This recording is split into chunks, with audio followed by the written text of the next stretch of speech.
welcome to the First Funders podcast. Today we have Sheel, Mohnot, the GP of Better Tomorrow Ventures. And I thought I'd start by sharing a bit about how we know each other. So I remember meeting you back when you were at 500. You were hanging out with my friend Mike Siegel. You guys were making a ton of investments. And I've just been following your journey through the internet since you've become an incredible internet influencer. It's a bit of a stretch.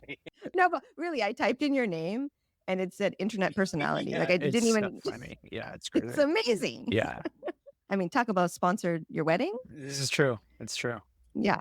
So you're just like what tech dreams are made of, my friend. I suppose. And I'm excited to get time with you because, I'd love to learn how you've been doing all the investments you've made over the years. Pre-fund, you invested in companies like Ramp and Mercury and Pave, and some companies that have had incredible rises and falls like Chipper Cash and Clearco. And so there's lots to learn from what you've done. And I'm just super pumped. And so I'd love for you to introduce yourself and share a bit about how you got into investing. Yeah, sure. So I got into investing by being on the other side of the table. So I was a founder and it was 2009, 10, 11. I really didn't know much about venture capital. I was living in Chicago. I had been working in consulting. I worked at BCG in Chicago. A friend of mine was leaving to start a company and I was like, yeah, I'll join you. And then, then we came out to California and met investors. I don't think I knew the difference between a late stage investor and a seed stage investor. I remember I knew Somish at IVP and it's actually a hilarious story how I met him on New Year's in Goa at a nightclub on the beach. But then I knew him. So I was like, oh, IVP, that's a venture capital firm. I'm raising a seed round. I should be pitching him, not knowing that they're looking to write huge checks and not the 1.5 million that we're asking for. So I really didn't know anything. But the more time I spent meeting investors, I thought, hey, this is really cool. I think in my mind, it was these guys are the smart ones. They have the money, they have the power. I want to be that. That's cool. I think I might be good at it. Obviously, I've since learned that actually the founders are the smart ones and investors don't dictate what happens in the world or anything like that. But at the same time, I love what I do and it's been really fun. So my path was founder in the early days. One of our investors was actually 500 Startups for our first company. We were actually on AngelList back when AngelList was an email list of angels. So Naval had put us on there. I think that's how we got connected to Dave McClure, who invested. And then we didn't actually raise much money from California. 2010, a lot of Californian VCs weren't that excited about investing in a company in Chicago. Or fintech. It was a fintech, yeah? Yeah, or fintech. Yeah, true. Payments company. Yeah, you're right. So we raised from local VCs in Chicago. We ended up getting acquired in 2012, shortly after. We were thinking about raising a Series A. An acquisition offer came in that was fine. So we took that acquisition. I had some capital and started doing some angel investing. I initially was doing angel investing through other platforms, so not necessarily directly on the cap table, but invested in some friends, kind of got my feet wet with AngelList and other platforms like that. And then I started another company. That company had some success. And then I had more capital and had a lot of free time, sort of towards the end of 2015. And then decided, okay, maybe I'll give this venture thing a shot. And Dave from 500 said, hey, why don't you join us? I said, let me try it out. And I initially signed on just to help for a little while. Then I said, okay, the companies I work with, I want to invest in them alongside. And then ended up that sort of investing my own capital turned into a fund, which was 500 FinTech. And then that ultimately turned into another fund, which is BTV, the fund that I'm investing out of today. I love it. And I love the 500 Mafia going on and doing great things, right? Totally. There's you, Monique, Elizabeth. Yeah. What's Mike up to? Yeah, Mike, I just heard from Mike this morning. Mike's in Europe. There's Arjun, obviously, so many others. Of course. Yeah. Yeah. You guys all kind of had a similar story of oh my God, I saw so many startups in such a short period of time.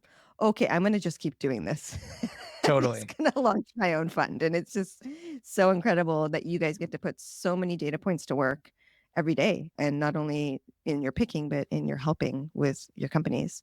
Two follow-up questions. When you think back to starting your companies and then again focusing on investing in fintech, what was the reason for staying in fintech or even joining fintech in the beginning? And the second question is really, what is your why for investing? Why do you even do this? Yeah. They're sort of intimately linked. The real answer is probably some combination of I accidentally fell into it and I thought it was a big opportunity. The accidentally fell into it is my background had a lot of financial services. In the nonprofit space, I worked at Kiva and Premel. Premel and I go way back and had exposure there to microfinance, which I think of as fintech. It's a place where individuals in the developed world can make loans to individuals in the developing world. And then I worked in consulting at BCG. I happened to do a lot of projects in financial services that led to my startup being in payments. So it kind of ended up that I had a lot of background in financial services. And as you pointed out, at that time, 2010, fintech wasn't really a thing. There were payments companies and then there were lending companies. They weren't yet cohesively called fintech for a couple more years after that. And so what happened was everyone else who was building companies around that time in those sectors kind of are all there today.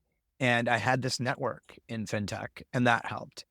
But if I think about still all those things being true, why fintech? I think I was looking at it from a macro perspective and I said, financial services are huge. It's like 20% of global GDP is financial services.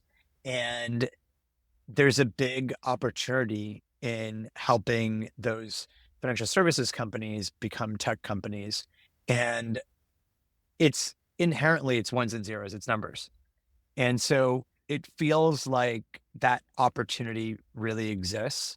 And not only that, if I think about my daily interactions with finances, they suck and they're so annoying and there's so much opportunity to improve them. And so I want to be able to do that. And then there's a little bit that goes back to my time at Kiva.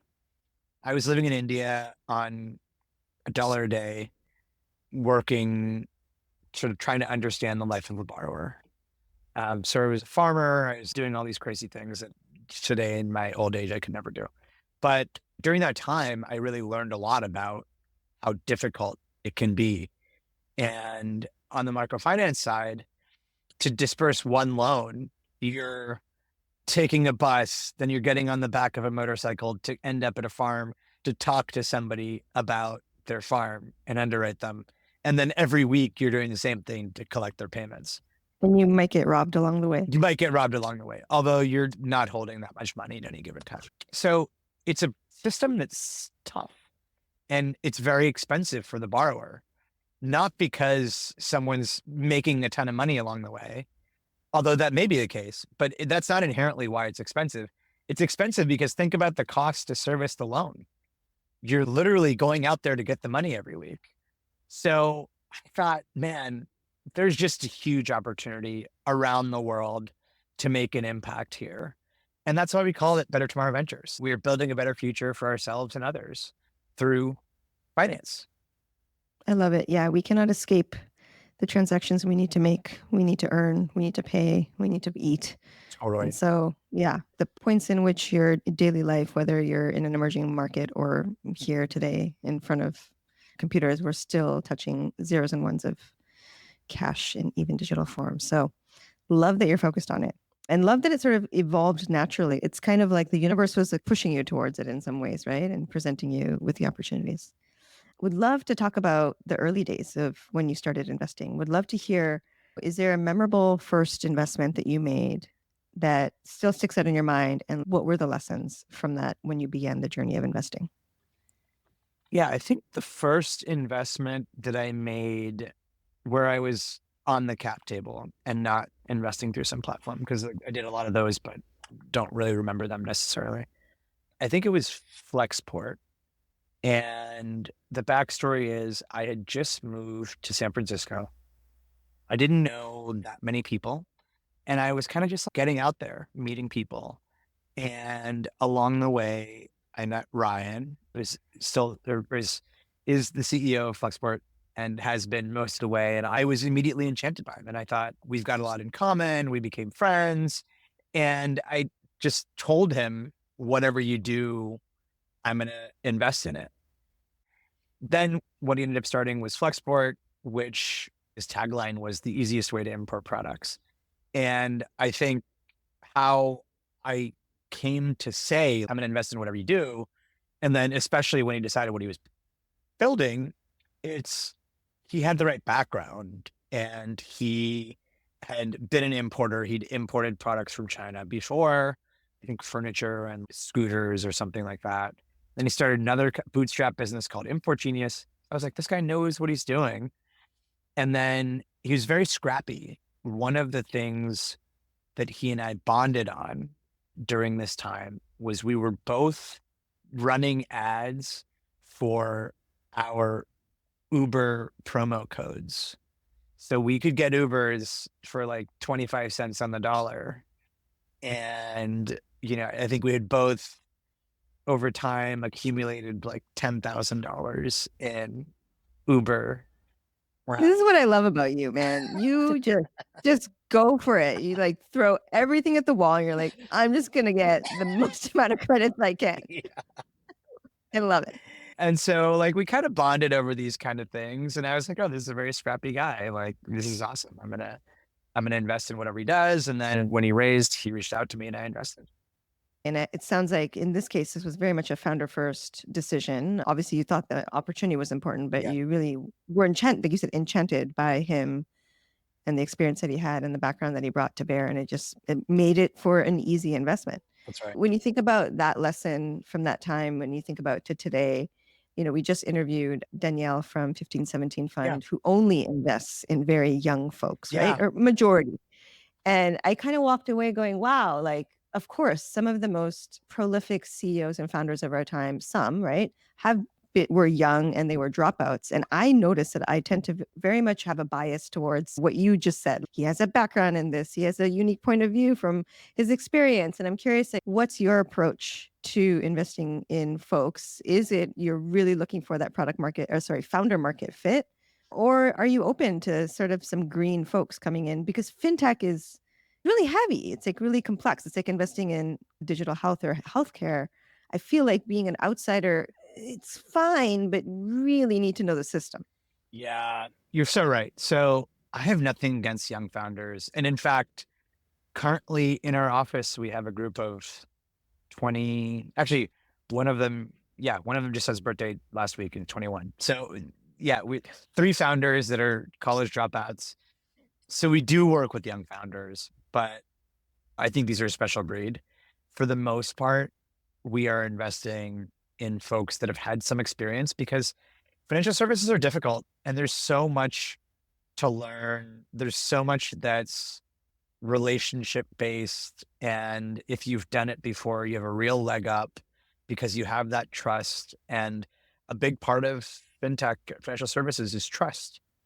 And so we do invest in some young folks, not that many, probably in the Danielle level of things, but we're certainly open to it. I think more often we have founders that are probably in their 30s and have been through some sort of ringer before, been through some Yeah. sort of turn at a larger fintech or financial services company. Yeah. I mean, it's primarily because of your thesis, right? We still have work to do in the industry. It's very human still. Yeah, right. totally. And when you say trust, you're really talking about there's a lot of people in the way. Yeah, exactly. Great. Thank you. Now, I'd love to hear about some people have shared multiple examples. You feel free to share as many as you want, if not just one investment where you felt like, whoa, that sucked, right? It was one of the worst investments I've made. And I had some really good lessons from making that decision. Would love to hear what it was and what happened. Yeah. I invested in this company that turned out to be a fraud. And the crazy thing is, I don't know specifically how it happened, if it was always a fraud or if it became one. I just don't know. The company, lending company that lends against your car, like a home equity line of credit for your car. It's an interesting idea. There are a bunch of what are called title lenders out there. In the physical world, this one was a virtual one where you could do it all online. They had built a nifty system where you could basically scan your car title. They'd give you a loan against, call it 70% of the wholesale value of your vehicle. And things were looking good. The founder had sold a previous company to MasterCard, had this like, you know, didn't come from central casting. Company was based in Florida, which the most hilarious thing is when this company went out to raise their Series a couple of investors just told me, like, I will not invest in a company in Florida. There are too many frauds. And I was like, what a stupid ass comment. Cool. Wait, what year was that? This is 2016. Okay, so not since the peak. No, not since no. Yeah. Um, Fascinating. so multiple investors, really good ones, told me just not going to do Florida. And I was like, well, you're an idiot. You're missing out on this great opportunity. Look at these founders. Over time, they actually raised multiple rounds of funding, including from some very good investors. And then ultimately, they were needing to raise debt capital and they needed to raise a lot of it, call it $100 million. And the debt investors were like, hey, we've been looking through the tape. I think there might be some irregularities. And I was like, I don't know, check again. And it became clearer and clearer that, oh, no, there's fraud going on here. And so that really sucked. Fortunately, it wasn't a huge investment for me. Unfortunately, I had brought other people into it. And, or not that I brought them in, but part of their underwriting was like, oh, like this guy we know is invested. And so that sucked. And then subsequently, the founder is currently in jail. So justice has been served. Wow. Yeah, pretty Okay, wild. that's the most extreme one we've had. We've had some, fraudish, but it somehow didn't end up there.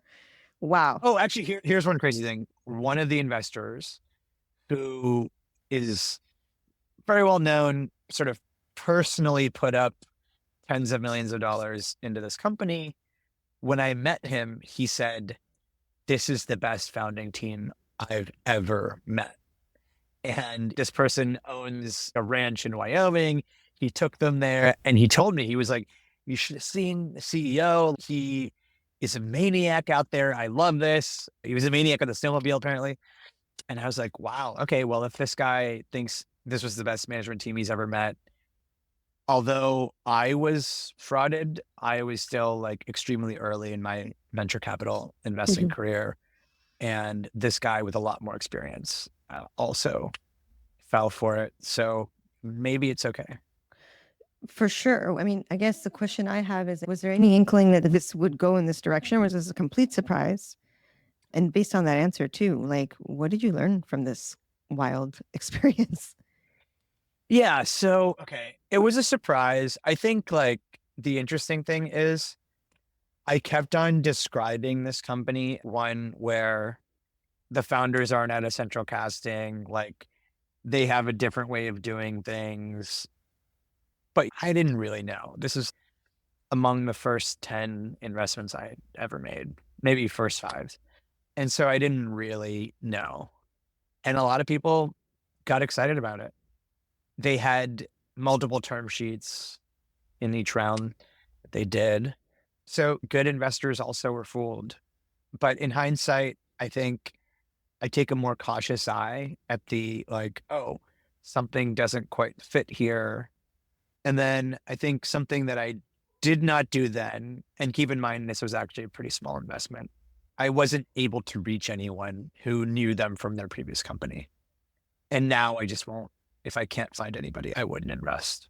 I mean, that's a great sort of continuous thing that you now do because of this. Yeah, but it is tricky. It's like, okay, there should be someone out there who's a great founder who I have no connections to, right? But these days, we're all a lot more connected, and it's kind of, I should be able to find a connection, especially since I invest in a particular area and I know a lot of people in that area. Yeah. No, I mean, I think you're right. I think you are synonymous with early stage fintech. So Thank you. my hope is one or two skips away there are connections. But Yeah, I agree. There's definitely. a world where it is leaving out certain folks, but this world, like you said, is so human driven that hopefully they're in the network and that's good for them anyway, you know? Yeah, exactly. Wow, thank you for that story. Let's talk about maybe your best investment so far. I don't know if you've had any realized investments. If so, would love to know the multiple. What was the company? And what did you learn when you invested in a bang out success, if you have? And if not, maybe just one that you're excited about. Yeah, I can talk about a few. Okay, well, Flexport, I realized some, not as much as I should have, but end of 2021, I felt like the market was hot, and particularly for them in the supply chain world, things were going gangbusters. And so I sold like half my position at a very good price. If I had to put a number on it, I returned about 100 times my money, and I sold half my position. So, yeah, it was rough numbers. It was like 200x or something. And you still have a chance to realize more upside over time as the company Yeah. continues. Yeah, that's right. We've been talking a lot about secondaries on the pod, and everyone's like, how do I do that? Could you share the story of how you were able to sell part of your position? Yeah.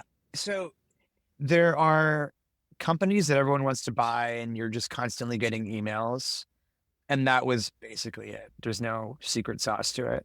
I was getting a lot of emails, and then I kind of started a bidding war and got a very attractive price. I think there wasn't a lot of liquidity at that time. And we can talk about another company. There was this company, and one unfortunate thing is I'm bound to secrecy on the price, but I can share some frameworks. So there's a company called Indio that is a workflow tool for commercial insurance agents. And they were in my accelerator. So I had invested at a $2.5 million valuation, and then did a couple of other rounds. So to give you an idea, timeline wise, I met them in the middle of 2016. They were in my accelerator sort of August through October 2016. And they raised a seed round. We had invested at a $2.5 million valuation. I think they raised a seed round at around 8 or 9 million. Then things were looking good. They raised a Series A. It was a different time, even though it wasn't that long ago. It was a different time, and they raised a Series A, and I think roughly a $20 million valuation. Then things were looking good. There was a Series B at around an $80 million valuation, and then, and all along the way, like I hadn't taken very much dilution, and so then they got approached by a potential acquirer, and the acquirer said, "We would like to acquire you." And I don't remember what the price was. Let's call it somewhere near the last round, 80 million. And I said, "Hey, this is interesting. Let's just find out. Let's just see if there's signal here. I don't think it's the time for you guys to sell. But one thing to know, and that was the case in this particular industry, is the universe of acquirers is two. There are two non-private equity companies that could acquire this company. And let's just see what we get from the other one." And so we did a little bit of a search, and then like didn't get what we wanted. But during that search, I was able to talk to the previous CEO of one of the companies. And he worked in another finance company. And so I was able to talk to him, and he said, "Look, you have two options here. Either you sell for something in the range of X, at like a few $100 million, or you go big. And the only option is to go big and become a public company, or you take the early exit." So what you should do is wait until you get the maximum value that one of those two companies is willing to pay. And then you have a decision on your hand. Like if you get to that price, then you need to decide, are you going to take it or are you going to go big? And you kind of have a decision to make with the team. Is this team in it for another 5, 10 years? Probably more like latter end, more like 10 than 5.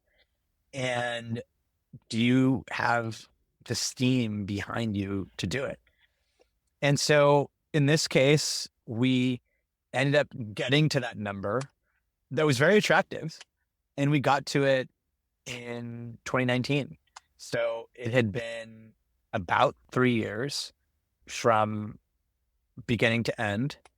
And we got to a number that was a huge outcome for us. So from our first check, it was in between a 50 and 100x, and it came in 3 years. So I was able to return a huge chunk of the fund. Actually, I had returned more to investors than I had called from investors at that point. So it was awesome. Now, it wasn't a home run. These are the companies you dream about, but it was a great outcome for everyone.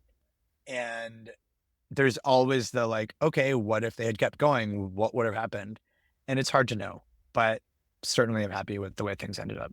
That's amazing. Thank you for the story. We've heard this similar journey with a few of the other folks on the pod where it seems like there's either that decision point pre-series A, really, because as the price goes up and up, the chance of acquisition goes down because not every company has enough cash to pay what it's worth. And then this go big scenario is, of course, equally challenging. And I think it's the time frame that really makes the outcome worth it, right? Like within 3 years to realize anything north of a 30x is very impressive, right? And Totally. we've had people have a 300x in 3 years, and now you between 50 and 100. And it's like, if someone has really built something that valuable, it's that sweet spot where big companies usually have enough cash balance to pay for this. Totally. Yeah. It's interesting. And usually every few months, this notion of DPI shows up on Yes. Twitter. Yeah. Usually any DPI you get in the first 5 years is bad DPI. It's not what you're looking for. Yeah. Because, for example, in our 2020 fund, we have some DPI, but it's all companies that pretty much didn't work out, got to an exit. We return capital, maybe some small single digit multiple, but that's not what we're in this business for. In the case of Indio, I actually got real DPI that was valuable. Yeah. And I think that's the difference when we talk about what is good DPI versus just DPI for the sake of Yeah, it. And I think what's cool about what you're saying too is I think that you do want to wait usually to get the even bigger multiples. And at the same time, LPs talk out both sides of their mouth because they're like, I do want some money. And also getting lucky early is also a good sign. Do you hear that? That like you want early wins on your track record so that you can continue to fundraise. absolutely. I mean, it was helpful for us. Yeah. It wasn't anything that we did intentionally in that case. Now, we have done some other things intentionally where we have sold into a Series B in one case and just felt like it was a good opportunity and the new investor wanted to own more of the company. And that worked out very well for us. In one case, that was the last round the company raised, and the company's, I think, doing okay, but not killing it. So it was great that we got out and returned a huge chunk of capital to investors. Yeah. Small, taking cash along the way where you think it makes sense. I think that's part of the job of being a manager, right? We forget that. Yeah, I feel like so many people don't realize that as an investor, your job is to buy and to sell. And people just don't appreciate that part of the job. And I will say I've come to appreciate it. Not that I always did, and not that I've done a tremendous job at it, but I sold some at the peak, and I wish I'd sold more. And I think next time I would. This is making me ask a question from your experience on this, right? And we've heard something similar, but I've noticed the folks that say this in terms of taking money off the table along the way are folks that have that sub $100 million fund size. And it's the folks at the mega funds that kind of are sitting it out because they're going to come on in future rounds, assuming the company's doing well. And so Yeah. would you say that this strategy of making sure you're bringing money back slowly, also because you're going so early, is more important for people who have sub $100 million fund sizes? Or is it actually just every type of GP should be doing this?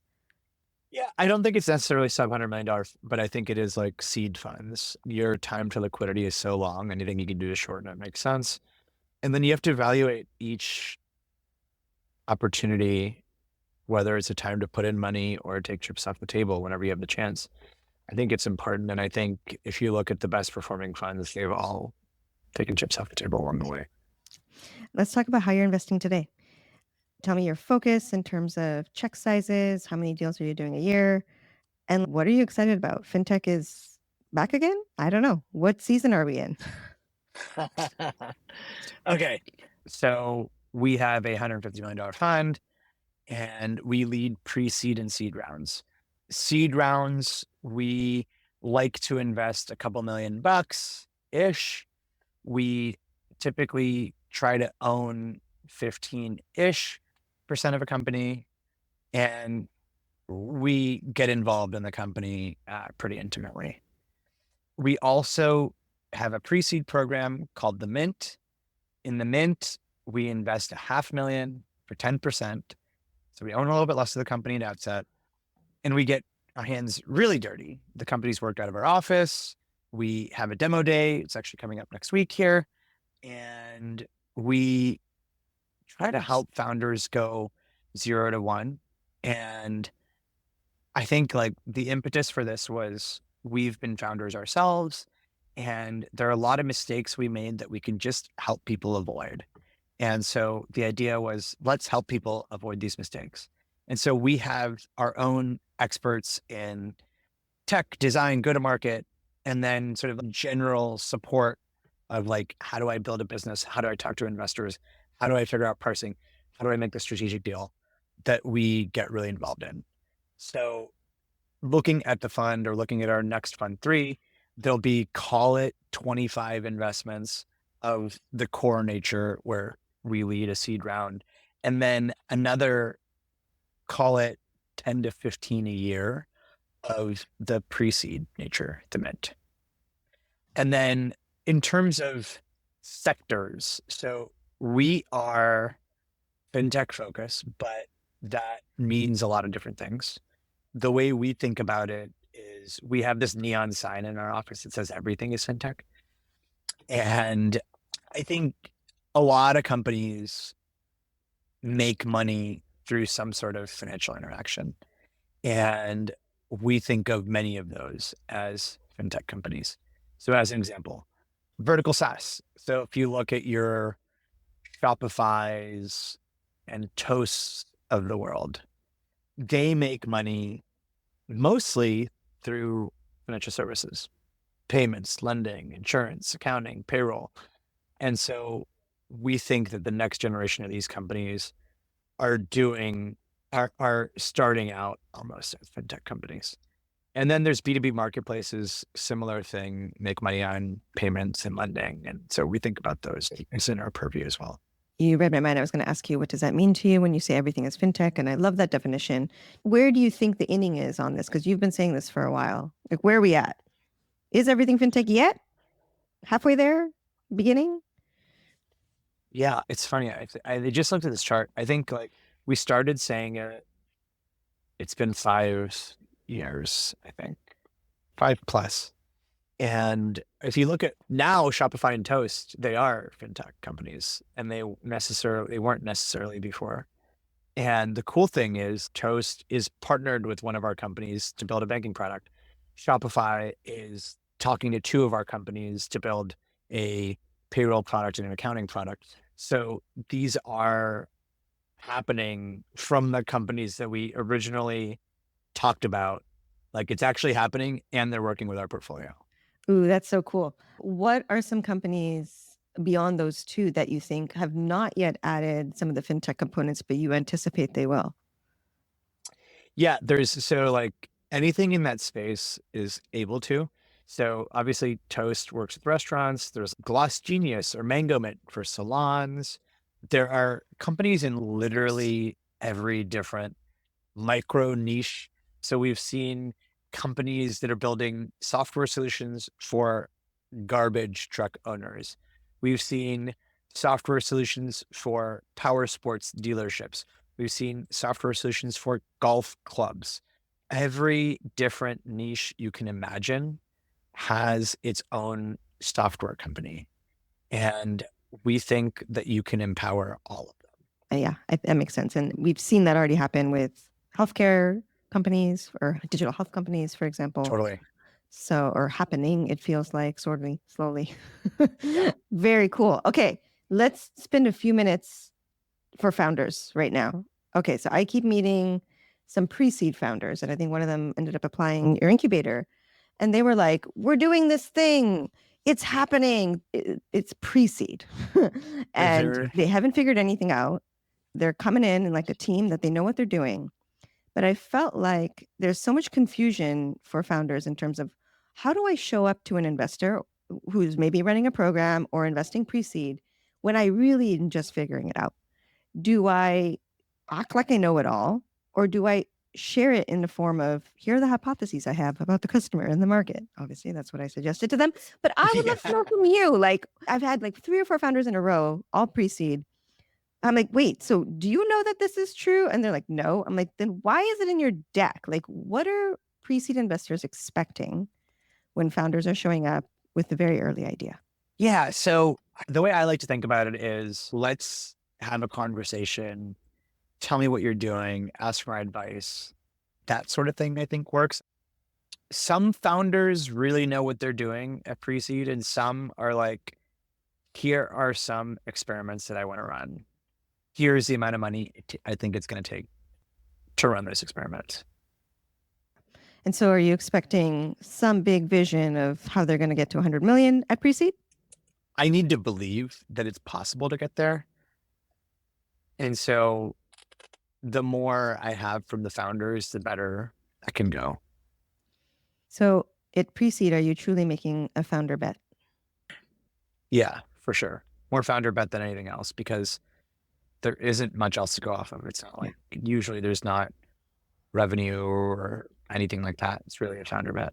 What are the top things you look for that make you say yes? It's really founder driven. So I think speed of execution is by far the thing I look for most. In between the first time and the second time I met them, had they made some progress? Are they constantly doing stuff and iterating? Are they working hard?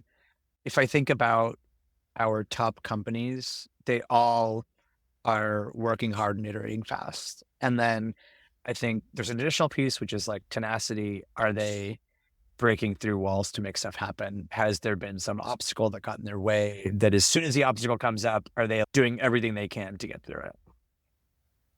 Yeah. Okay, let's talk about seed. So is seed the new A? What kind of metrics or revenue numbers, if any, what's the checklist for you to say we're going to put in a sizable multi-million dollar check into a seed company in fintech? Yeah. So is seed the new A? Probably, and maybe precedes the new seed. And the previously named seed was the before that even named Series A. And I don't know, these things all seem to jumble up and it's hard to know what things are anymore. But typically I'd say we're investing in pre-product market fit companies. And the difference between pre-seed and seed is narrow. But I do think at seed, there's more traction required than at pre-seed. At pre-seed, it's mainly a team and an idea and some mock-ups, perhaps a real product and a lot of customer conversations. At seed, it's hopefully a little bit further and there might be some real revenue. There's certainly no checklist like that though. I think it's really hard to do that at the seed stage. So it's really, did the founder make me believe? And everything else is in service of that. So any revenue traction, that's in service of the founder making me believe. Yeah. Thank you. I can't wait to share this little clip with all the confused founders. People just um, say, if I get to X revenue, will that be enough? And it's like, no, that's not really how it works. yeah, so elaborate on that. How does it work then for you? If it's not a revenue metric, is it everything you said? Is there anything more to add? No, the revenue is just evidence that the founder can do what they said they were going to do. And there are other ways to reach that, which is they could have done it before. That's one piece of evidence. They could have reached some milestone. There are any number of ways, but revenue is certainly one of them. Yeah, agreed. It's an outcome of some good inputs. Yeah. Okay, question for you. Since you've been in this game, you said approximately 8 years, right? How do you get better at investing besides getting in more reps? I think there's a lot you can learn by other great investors out there. There's so many things available to us on the internet, good and bad. Terrible advice out there too, so be careful. But I think a lot of great investors have been on podcasts or tweeting or whatever, and you can learn a lot from them. And I think don't ignore that. When I started as a founder, I felt like there wasn't that much available, and then it really changed rapidly between, call it 2010 and 2015. There became just a wealth of knowledge out there, and don't reinvent the wheel, or don't try to think that you're going to do something totally novel. Most likely, you're going to end up doing something similar to what other investors are doing, and it's good to understand what they do. Yeah. This is why I'm interviewing you, my friend. Don't listen to me, though. Listen to the really good investor. No, you're on your way. I love it. Well, speaking of really good investors, let's say in, I don't know, 5, 10 years, you're on the Midas list. What do you think got you there? I think all those lists are bullshit, but that's another topic. I know for a fact because when I worked at 500, Dave wanted to be on the list and hired a PR firm, and then he was on the list the next year. So all those lists are fucking bullshit. I don't believe in any of those lists. Okay, I didn't know that, so I might like ixnay this question going forward. I had no idea. So what I care about is, did I drive great returns to my investors? And for that, I think it has to be investing in companies that have a $10 billion plus outcome. Unfortunately, the way that funds and rounds are structured these days, that's kind of what you need. And a unicorn sounded great a decade ago, and $1 billion is a lot of money, but it doesn't move the needle that much for a fund like ours, unfortunately. Absolutely. I mean, I wouldn't even say unfortunately. It's like, and that's the game you're playing, right? That's the game we play. Yeah. Yeah. And that's how you filter the founders and you filter the opportunities. And to your point, you're in a space that hopefully has multiple, 10, what are the $10 billion companies called? Mega unicorns? Do we have a word yet? Decacorn? Decacorn. I should have known that. I don't know. Whatever. Just get some outcomes. Okay. Let's do a speed round. Who is another first funder you admire? Satyan Hunter and Homebrew. Good one. What is a book or piece of media that had a major impact on how you invest today? I think like it was probably some tweet where I think it was like what our founder is looking for, and it's improved odds of success. Of course. I love that. Find me the tweet later if you can. I'd love to link to it. Yeah. Zoom, phone, or in-person meetings? It really depends widely. I think each have their purpose. There are a lot of meetings that are Zooms that don't need to have video on, and I try to just have video off and go for a walk. I think it's so important. I actually wish we were doing this in person. We'll do that next time. Let's see, my last question, and I think I know the answer to this, but social media platform of choice. Yeah, I'm very active on Twitter. It's my platform of choice, although also active on Instagram, but not in the same way. In a more personal way. I love it. Oh my God. Sheel, thank you so much for your time. Where can people find you online? Thank you. At Twitter or x.com/pitdesi, PITDESI. And I think I'm the same on Instagram and wherever else you might be. I love it. Thank you so much. This was awesome. Thank you. Super fun. Wow. What a great, fun interview. Thank you, Sheel, for making time. So great to connect with people I haven't seen in a while. So just wanted to share a few quick takeaways. We had a great discussion with Sheel about changing expectations at pre-seed, seed, Series A. And we have talked about this on the show before. But yeah, expectations are a little bit higher and not that much different, right? At the end of the day, we're still looking for companies that stand out, teams that stand out. And Shield really honed in on one of the things we all look for at every stage, which is speed. And I wanted to just double down on how important that point is when you are investing. Venture investing is all about creating the greatest amount of value in the shortest amount of time. The benefit of speed is that it's creating momentum, and momentum begets more momentum. And so when we think about the changing expectations, I think really what we're saying is, yes, the bar is a little bit higher, but it doesn't change in that we are looking for teams that are moving at a breakneck speed. And measuring this as an investor can feel a little intangible when you're not seeing teams on a week by week basis. I know for me, when I was running Founder Labs, that was the greatest advantage I had, was I would see the progress or the lack thereof on a week by week basis. And Sheel can see that with his program too. So the question is, as an investor, how do you measure this? And I think it's looking for proof points. Between meetings, have the founders made significant progress? Do you get a sense that a lot has been done since the beginning of the round or the beginning of the company? I think just paying attention to proof points that this team is learning fast, they have that speed into their culture, they're constantly integrating learning and deciding quickly. And so I feel like at the end of the day, this takeaway is about, can you feel the speed? If you can feel the speed, then it's probably happening. But if you don't feel it, it might not be moving fast enough. So speed is everything, even in changing times.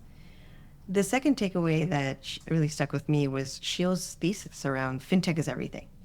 And I like this thesis. I can see how a company that, let's say, already does transactions, for example, a company like Shopify or Gusto or Toast, examples that Sheel gave, that they could offer adjacent services in the fintech space and really become a horizontal offering for the customer.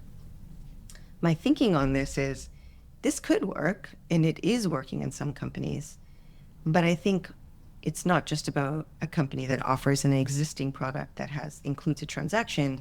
I think what really needs to happen for a company to really offer more than one, go horizontal in this way, is that they have to at first build something that people really love and love using, right? Most fintech experiences are awful. And so if you can create something that leads to joyful customers, loyal customers, customers will pull you in directions that allow you to grow your product horizontally. So I think just being a fintech company and thinking you could certainly go adjacent isn't good enough. Like, what is the real experience for the user? Is it something they love enough to want to do more with you?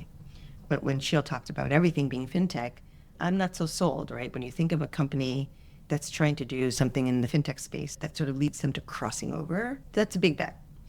An example, right? Apple launched a credit card. I think it was 2000, can't remember now. They're becoming a bank, we all said. But really, the solution was simply a credit card. It didn't have any differentiation. And I think it confused customers. They didn't want to bank with Apple. They weren't looking for that, right? The emotion that they get from using their products is different from the emotion they would get from banking. And so you need to be thoughtful when you think about when you're investing, like, is how big will this company get? I think the blanket statement of everything becoming fintech is not one I'm totally sold on, but I can see how it can work in specific situations that they've talked about. So I think ultimately going fintech horizontally and growing your business should feel organic and not like a leap. That's just my 2 cents. The other thing we talked about, which we've talked about in a lot of episodes, is as a pre-seed and seed investor, looking at ways to take chips off the table along the way, because the markets have continued to be so tight in terms of outcomes, right? Whether that's an IPO or any other type of exit, taking chips off early. So Sheel's example was a great one when Angel invested in Flexport And my experience is one of my companies that I incubated where I had founder shares, I too was able to take money off the table early and realize a significant markup. And that only was possible because my entry price was so low. I had founder shares. And so for Sheel coming in as an angel investor at a really low price for Flexport, taking chips off the table makes sense if your entry price is low enough. But I did like his point for companies to think about this fork in the road where is the price for an acquisition high enough that it makes sense to take at a sort of early-ish stage, then going big? Like, where do you realize the greatest value, again, in the shortest amount of time? Not a blanket statement, so case by case. But yeah, it was a great discussion and one that I think we'll continue to have until the markets change in some way or return to what they used to be. The last takeaway was on references. I think it's critical to do references. I've been up and down on this in my own journey because I don't always feel like a glowing positive reference gives me any information to make my decision. But doing them to avoid fraudsters, I think, is super important. And so I think of references in a way to avoid unknown negative outcomes with founders, as opposed to it informing me whether I want to invest. At the end of the day, I know that the reference is probably wanting to make the founder look good, and they probably worked with them in a different context. So their experience working with them at a company doesn't always easily transfer over to their experience as a founder. So, and I know that from my own experience. Like, I've worked in big companies and I'm a different person. I operate differently than I would as a founder, particularly a speed part, because corporations work at a different pace. So I would say, like, for me, using references is really just to avoid real big situations where you're being fooled. So with that, thanks. Hope y'all are doing well. I know times are crazy, and I'm just focusing on the things I can control and staying positive. We'd love feedback. Join the newsletter, all the good stuff. Have a wonderful week. Thanks for listening. We'd love your feedback and suggestions on topics and guests. You can find us on Twitter X @Shahroz and @Averani. Subscribe to our newsletter to get behind-the-scenes access, learn more about the guests, and receive the key takeaways from each episode. You can find it at firstfunderspod.com/newsletter. And don't forget to subscribe and share with your friends at firstfunderspod.com/subscribe.